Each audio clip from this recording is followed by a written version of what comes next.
বেরিয়ে পড়েছি অজানার উদ্দেশ্যে। তো আজকে আমরা কোথায় যাব? আজকে আমরা যাব পুরুলিয়া। তো আমরা পুরুলিয়া যাব বাই কার। তো বাই কার যে আমরা যাবো, কোন কোন রাস্তা দিয়ে যাব, পুরো ডিটেলস, মানে বাই রোড যেতে গেলে পুরুলিয়া কিভাবে আপনারা যাবেন পুরো ডিটেলসটা আপনাদের সাথে শেয়ার করব। আর তারপরে এই ভিডিওতে সঙ্গে থাকবে আমরা কোথায় গিয়ে উঠলাম, সেখানকার সে মানে আমরা যে রিসর্টে গিয়ে উঠেছি সেই রিসর্টেরও পুরো ডিটেলস আমি আপনাদের সাথে এই ভিডিওতে শেয়ার করব। নেক্সট যে ভিডিও আসবে, নেক্সট ভিডিওতে আমি পুরুলিয়া কি কি ঘুরলাম, কোথায় কোথায় গেলাম, সেটা নেক্সট পার্ট 2 ভিডিওতে দেবো। তো সেই জন্য আমার যেহেতু আমি এখানে পুরো ডিটেলসটা দেবো, বাই রোড যাওয়ার প্লাস রিসর্টেরও পুরো রিভিউ দেবো, সেই জন্য এই ভিডিওটা কোথাও স্কিপ না করে পুরো ভিডিওটা আমার সাথে দেখতে থাকুন।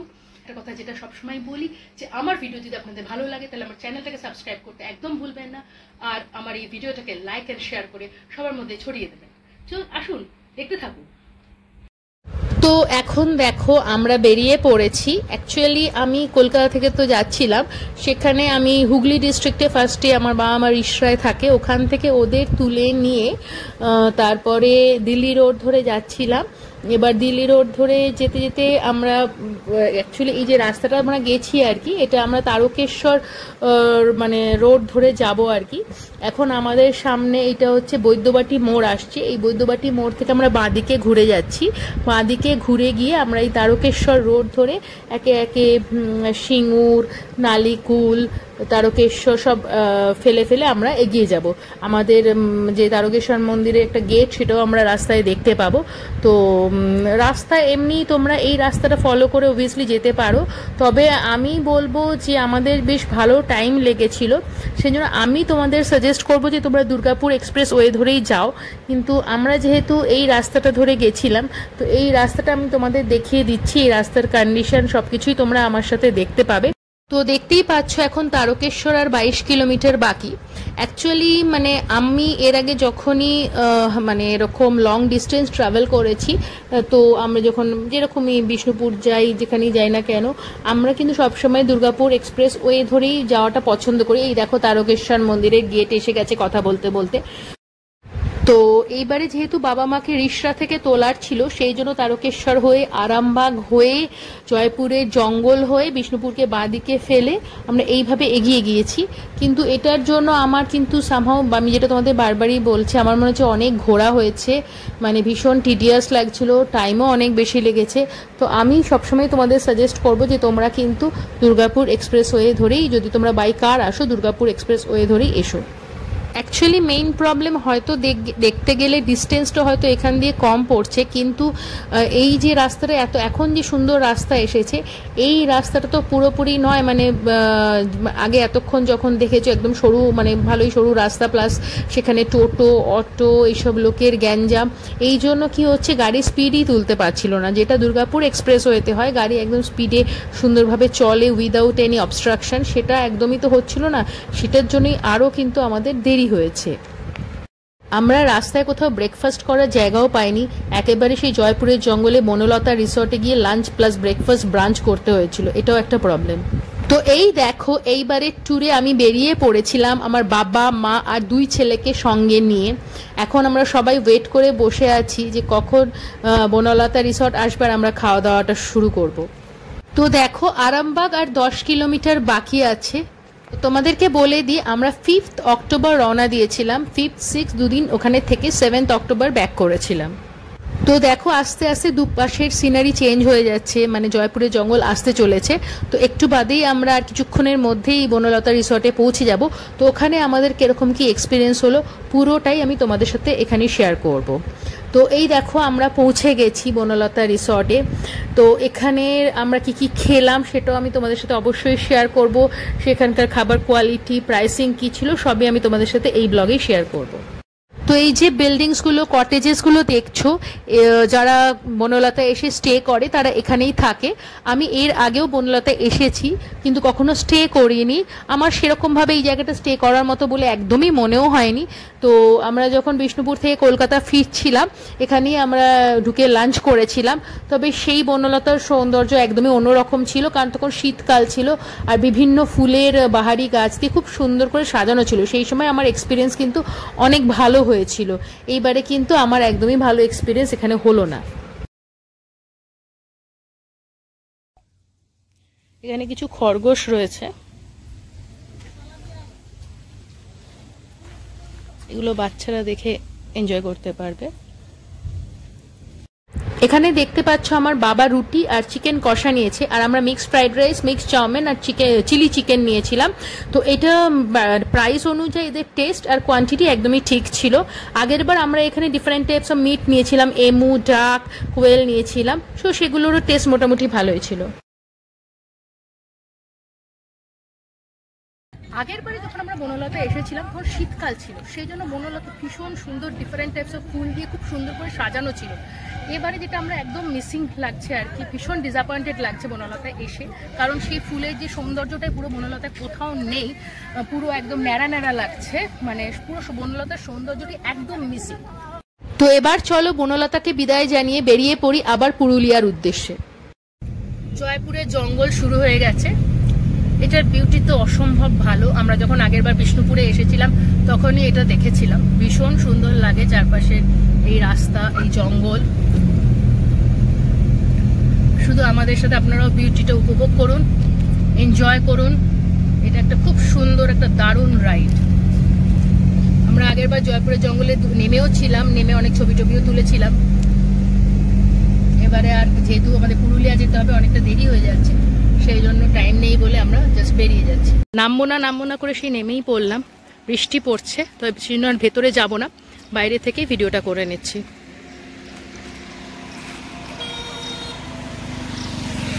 আচ্ছা, বাঁদিকে বিষ্ণুপুরের রাস্তা চলে যাচ্ছে আর আমরা চলে যাব ডান দিক পুরুলিয়ার জন্য। ভুল করে কিন্তু আপনারা বাঁদিকে বিষ্ণুপুরের রাস্তাটা নেবেন না। এবারে আমরা যেভাবে যাচ্ছি ঠিক এইভাবে ডান দিকে এইটা রাস্তাটা ধরতে হবে পুরুলিয়া যাওয়ার জন্য। তো তোমরা দেখতে পাচ্ছ বৃষ্টি শুরু হয়ে গেছে, আবহাওয়াটা একদম চেঞ্জ হয়ে গেছে। অ্যাকচুয়ালি আমরা যে সময় গিয়েছিলাম এই সময় বৃষ্টি হওয়ার একটা কথা আবহাওয়া দপ্তর থেকে, ডিপার্টমেন্ট থেকে বলেই ছিল, তো সেই জন্য আমরা সেই বৃষ্টিটা পেয়েছিলাম। যদিও আমরা পুরুলিয়ায় গিয়ে আর সেরকমভাবে কোনো বৃষ্টিই পাইনি, কিন্তু রাস্তায় আমরা কিন্তু বেশ বৃষ্টি পেতেই গেছি, যেটা বেশ এনজয়েবল ছিল একদিক থেকে। তো তোমরা দেখতেই পাচ্ছ পুরুলিয়া এখনো 84 কিলোমিটার, আর আমরা যেখানে থাকবো একদম অযোধ্যা হিল টপ, সেটার কিলোমিটার হচ্ছে 129, মানে এখনো 129 কিলোমিটার আমাদের যেতে হবে। আমি জানি না আমরা কখন পৌঁছবো, বাট এই যে জার্নি এটা পুরোটা আমি তোমাদের সাথে শেয়ার করব। আর তারপরে একদম লাস্টে গিয়ে আমি কোথায় থাকলাম, অযোধ্যা হিল টপে কোথায় থাকলাম, সেখানকার রিভিউ আমি এই ব্লগেই তোমাদের সাথে শেয়ার করব। তো আমার সাথে এই ভিডিওটা পুরো দেখতে থাকো, আমার মনে হয় এই জার্নিটা তোমাদেরও ভালো লাগবে, আর তোমরা একটা ডিসিশন নিতে পারবে যদি তোমরা বাই কার আসো যে তোমাদের কোন রাস্তাটা ধরা উচিত, যাতে তোমরা যত তাড়াতাড়ি সম্ভব পুরুলিয়া বা অযোধ্যা হিল টপ যেখানেই তোমরা থাকো না কেন যত তাড়াতাড়ি সম্ভব তোমরা পৌঁছে যেতে পারো।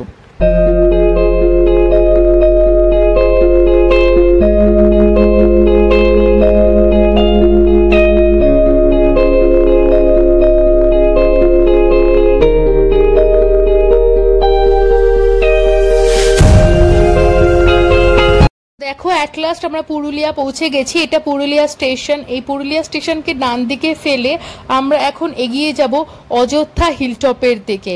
এই যে অযোধ্যা হিলটপের যে ওঠার রাস্তা, সেটা এখন আমি তোমাদের সাথে শেয়ার করব আর দেখাবো যে মানে আমার তো রাস্তাটা খুবই ভালো লেগেছে, খুব সুন্দর লেগেছে। তো তোমরাও আমার সাথে এই অসম্ভব সুন্দর প্রকৃতিকে এনজয় করো।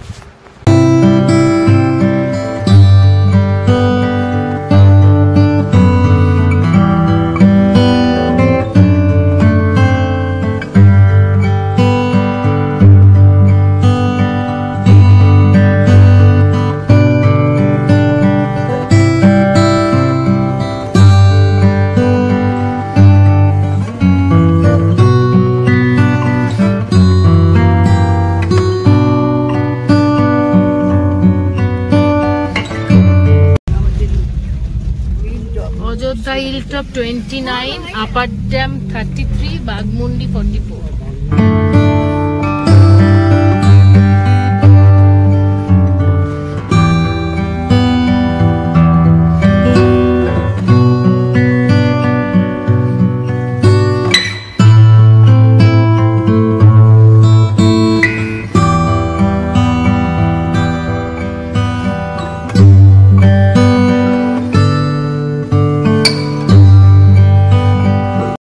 তো অনেকক্ষণ ধরে আমি তোমাদের পাহাড় দেখাচ্ছি, তোমরা বুঝতেই পারছো এই যে দেখাচ্ছে আমাদেরকে ওয়েলকাম টু অযোধ্যা হিলস। তো আমরা অযোধ্যা হিলসে ঢুকে গেলাম, ভীষণই ভালো লাগছে, চারপাশ আরও সুন্দর হয়ে উঠেছে। তবে একটাই হচ্ছে যে দেখতেই পাচ্ছ তোমরা, মানে সন্ধে নেমে আসছে, সেই জন্য মানে একটু অন্ধকার অন্ধকার আসছে ভিডিওটা, সেটা একটু তোমরা মানে আমার খারাপই লাগছে। তোমাদের হয়তো আমি আরেকটু ভালো দেখাতে পারতাম যদি আমি ঠিক সময়ে পৌঁছতে পারতাম, কিন্তু আমার তো দেরি হয়ে গেছে, সেই জন্য একটু অন্ধকার অন্ধকার এসেছে ভিডিওটা। তো তোমাদের আমি এখানে বলে রাখি যে আমরা কেন অযোধ্যা হিলটপে হোটেল বুক করলাম। তার কারণ হচ্ছে যে মেইন যে আমাদের সাইট সিইংগুলো সবই মেইনলি অযোধ্যা হিলটপের ওপরে। আর তাছাড়াও মানে ওই গ্যাঞ্জামের মধ্যে, পুরুলিয়া শহরের মধ্যে থাকতে আমি একদমই চাইনি। আমরা চেয়েছিলাম একদম শান্ত নিরিবিলি পরিবেশে প্রকৃতির সান্নিধ্যে কাটাবো। তো সেই জন্যই আমরা অযোধ্যা হিলটপে আমার বুক করা। আমরা অযোধ্যা হিলটপের একদম সেক্লুডেড পরিবেশে কল্যাণ ফরেস্ট রিসর্টে ছিলাম। এই রিসর্টের রিভিউ আমি এখন তোমাদের সাথে শেয়ার করব। এটা হচ্ছে কালহা। এখানে দেখুন এই বিছানাটাতে আরামসে 3 জন তো শুতেই পারে, এটাতেও 3 জন শুতে পারে, মানে বেসিক্যালি 6 জন আরাম করে শুতে পারে। এসি রয়েছে, খুব বড় রুম, এখানে একটা মিরর রয়েছে, আর এখানে খুব সুন্দর করে সাজানো রয়েছে, ডেকোরেশন করা রয়েছে। এখানে বসতে পারবো, আমরা সবাই মিলে আড্ডা দিতে পারবো। বিশাল রুমটা, খুব বড়।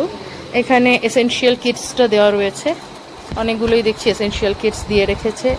এর মধ্যে ব্রাশ যেমন থাকে, সোপ, শ্যাম্পু, চিরুনি সব কিছুই আছে, পেস্ট সব কিছু আছে এখানে। এরকম 3টে দেখতে পাচ্ছি এসেনশিয়াল কিট দিয়েছে আমাদেরকে, কারণ যেহেতু 6 জনের, তো আই থিঙ্ক এটা 2 জনের করে আছে, তো ওই জন্য 6 পার্সেন্ট হিসেবে এটা দিয়েছে। The room is really very big. একটা ছোট ফ্রিজ আছে, ইলেকট্রিক কেটলও দিয়েছে। আমি এবার বাথরুমটাও দেখিয়ে দিই। এটা হচ্ছে বাথরুম, নিট অ্যান্ড ক্লিন আছে বাথরুমটা। তবে আমরা যখন বুকিং করেছিলাম আমাদের পলাশ ওদের যেটা সেটা পছন্দ হয়েছিল। তো আমরা যেহেতু 5 জন, ওরা পলাশে 4 জন থাকে বলে, যদিও 5 জন বাচ্চা নিয়ে, 3 জন অ্যাডাল্ট, 2টো বাচ্চা, তো ওরা কিন্তু আমাদেরকে সেই জন্য পলাশে মানে অ্যাকোমোডেট করেনি, বলছে পলাশ যেহেতু 4 জন। এখানে আরেকটা বাথরুম আছে, এটাও নিট অ্যান্ড ক্লিনই আছে বাথরুমটা। এখানে একটা সুন্দর ব্যালকনিও রয়েছে। কোনো অন্ধকার হয়ে গেছে, কালকে সকালে ভালো করে আপনাদের ভিউটা দেখাবো।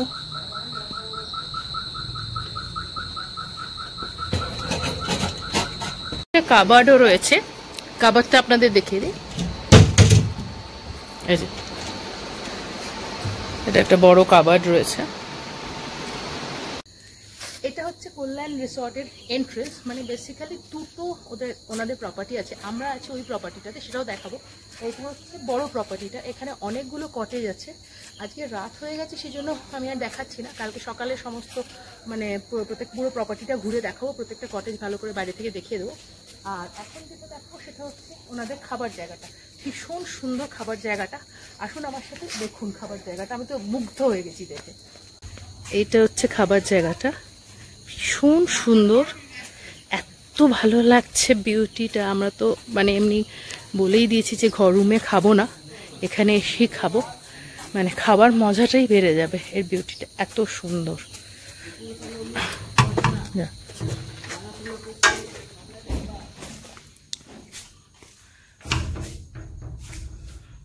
দেখুন কি সুন্দর করে সাজানো।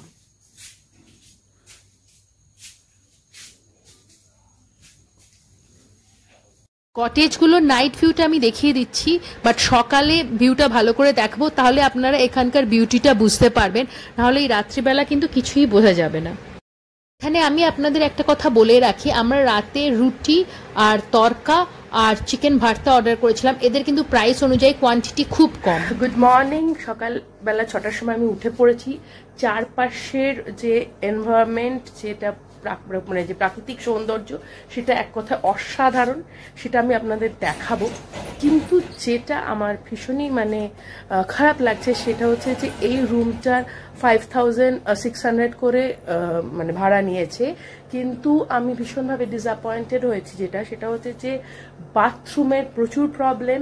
বাথরুমে যেখানে দুটো বাথরুম আছে, তার এই লেফট সাইডের বাথরুমটায় বেসিনে গরম জল আসে, মানে বেসিনে ঠান্ডা জল আসে না। গিজার অন করে রাখলে বেসিনে শুধু গরম জলই আসবে, যেটা ভীষণই মানে খারাপ। মানে বেসিন মানে সবসময় জল ইউজ করে, সেটা শুধু যদি গরম জল আসে কি করে চলবে। তো মানে ওটা যদি আমি ইউজ করতে হয় তাহলে আমাকে গিজারটাকে অফ করে ইউজ করতে হবে। এটা প্লাস ফ্লাশ কাজ করে না, বা ফ্লাশে সমানে জল পড়ে যাচ্ছে, মানে এই বাথরুমের কিছু প্রবলেম রয়েছে। প্লাস যে ডাস্টবিনটা রয়েছে, সেই ডাস্টবিনটা মানে আমরা যে পা দিয়ে চিপে খুলি সেই সিস্টেমটাই নেই, লাইক হাত দিয়ে এ করে খুলতে হচ্ছে, মানে ওই সিস্টেমটা নষ্ট হয়ে গেছে। তো এইগুলো একটা আমরা এখানে আমাদের ভাড়া নিয়েছে 5600 করে। সেই 5600 ভাড়া নিয়ে মানে বাথরুমের এত প্রবলেম, প্রপার ডাস্টবিন দেওয়া নেই, এগুলো কিন্তু আমি একদমই এক্সপেক্ট করিনি। তো এগুলো অবভিয়াসলি মানে রুম ভালো আর চারপাশের বিউটি ভীষণই সুন্দর, কিন্তু এই প্রবলেমগুলো কিন্তু এখানে যারা হোটেলের কর্তৃপক্ষ আছে আমার মনে হয় তাদের ভীষণভাবে দেখা উচিত, কারণ বাথরুম নিয়ে আমি কিন্তু ভীষণভাবে ডিসঅ্যাপয়েন্টেড। তো দেখুন আমাদের রিসর্টটা কিরকম পাহাড় জঙ্গলে ঘেরা একটা ভীষণ সুন্দর জায়গায় অবস্থিত। এটা আমি আগেই কালকে রাত্রিবেলা দেখাচ্ছিলাম, যেটা দুটো পার্ট রয়েছে রিসর্টটা। একটা লেফট হ্যান্ড সাইডে এই পার্টটা রয়েছে যেখানে অনেকগুলো কটেজেস আছে। এখানে জায়গাটাও অনেক বড়, বাচ্চাদের খেলার জায়গা আছে, প্রচুর ওপেনিংস আছে এখানটা। আমি এই জায়গাটা আপনাদের নিয়ে গিয়ে পুরো ডিটেলসে দেখাবো। আর আমাদের যে দিকটা, আমরা যে দিকটা ছিলাম ডান দিকে, সেই দিকে এই পলাশ, কালহা, শাল, এরকম ডিফারেন্ট টাইপের বিল্ডিংসগুলো রয়েছে আর কি, রুমগুলো রয়েছে বিল্ডিংস, সেখানে রুম। এই যে দেখতে পাচ্ছেন এই ব্যালকনিটা, এটা হচ্ছে পলাশ। এখানে আমাদের ওরা পরে শিফট করে দেবে, আমাদের কালহাতে অসুবিধা হচ্ছিল বলে। সেটাও আমি আপনাদের পলাশের ভিউ মানে এটা রুমটাও দেখিয়ে দেবো। এই যে রেড কালারের বিল্ডিংটা দেখছেন, এটাতেই আমরা ছিলাম। সামনের যে টানা বারান্দাটা রয়েছে লম্বা, ওটা হচ্ছে কালহা, আর এই দিকে বাঁদিকে যে ছোট বারান্দাটা রয়েছে সেটা হচ্ছে পলাশ। তো এবার আমি যেটা মেইন ওদের যে বিল্ডিংটা, যেটা আমার বেশি মানে যেটা আমার বেশি ভালো লেগেছে যে জায়গাটা, সেটা আমি যেখানে আমাদের ওদের খাওয়ার জায়গা রয়েছে সবটা আমি আপনাদের ঘুরে ঘুরে দেখাচ্ছি। ভীষণ সুন্দর জায়গাটা, মানে থাকার জন্য, অক্সিজেন নেওয়ার জন্য এত সুন্দর, এত পিসফুল জায়গা, খুবই সুন্দর। শুধু ওই রুমের প্রবলেমগুলো তো আমি একটু আগে আপনাদের সাথে শেয়ার করলামই, এগুলো যদি না থাকতো তাহলে কিন্তু মানে এটা একটা থাকার জন্য খুবই সুন্দর, খুবই অনবদ্য একটা জায়গা হয়ে উঠতে পারতো। তো এগুলো দেখুন, এখানে ডিফারেন্ট টাইপসের কটেজ আছে। এগুলো আপনারা ওদের সাথে কথা বলে ওদের ওয়েবসাইটে গিয়ে আপনারা এর ভাড়া জেনে নিতে পারবেন। কিন্তু আমরা এগুলোতে থাকিনি, তার কারণটা হচ্ছে যেহেতু আমরা বড় মানে বেশি 5 জনের একটা গ্রুপ ছিল, সেই জন্য এগুলো সব মেইনলি ডাবল বেড কটেজ, সেই জন্য আমাদেরকে ওরা ওইটা দিয়েছিল।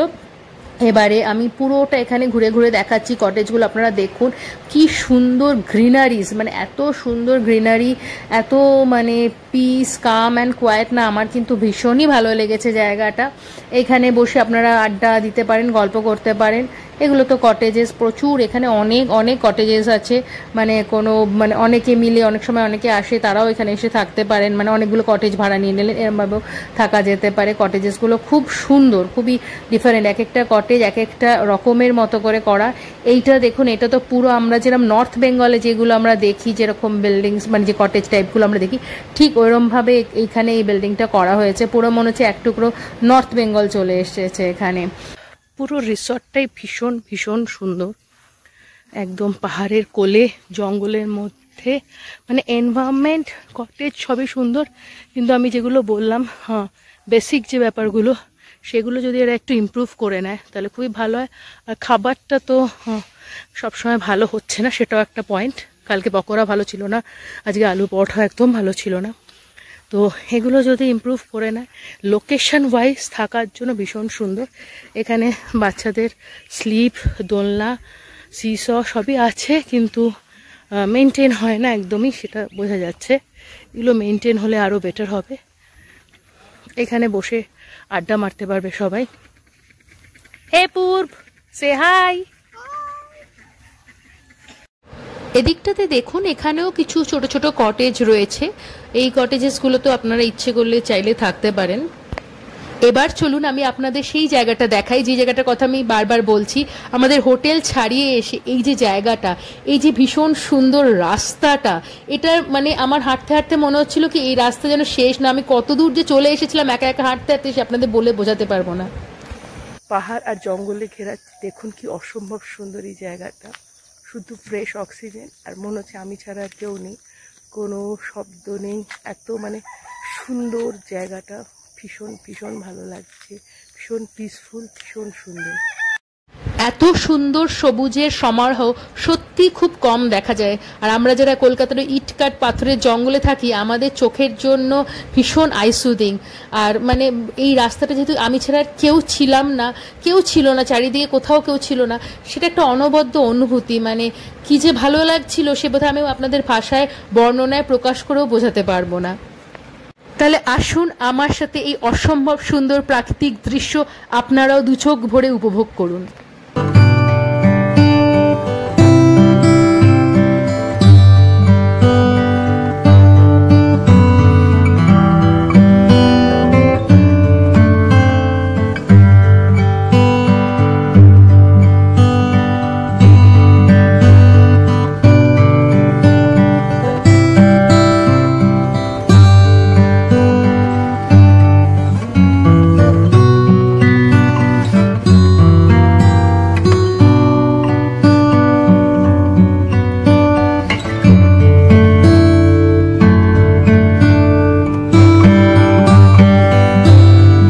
আমি আমার নেক্সট ভিডিওতে পুরুলিয়া আমরা কোথায় কোথায় গেলাম, কি কি দেখলাম, কি কি করলাম, সমস্ত ডিটেলস আপনাদের সাথে শেয়ার করব, এবং সেই ভিডিও নিয়ে আমি খুব তাড়াতাড়ি আপনাদের সাথে দেখা করছি। তো তার আগে একটাই কথা বলবো যে আমার ভিডিও যদি আপনাদের ভালো লেগে থাকে তাহলে অবশ্যই আমার চ্যানেলটাকে সাবস্ক্রাইব করে নেবেন, আর আমার এই ভিডিওটাকে লাইক অ্যান্ড শেয়ার করে সবার মধ্যে ছড়িয়ে দেবেন। সবাই সুস্থ থাকবেন, ভালো থাকবেন।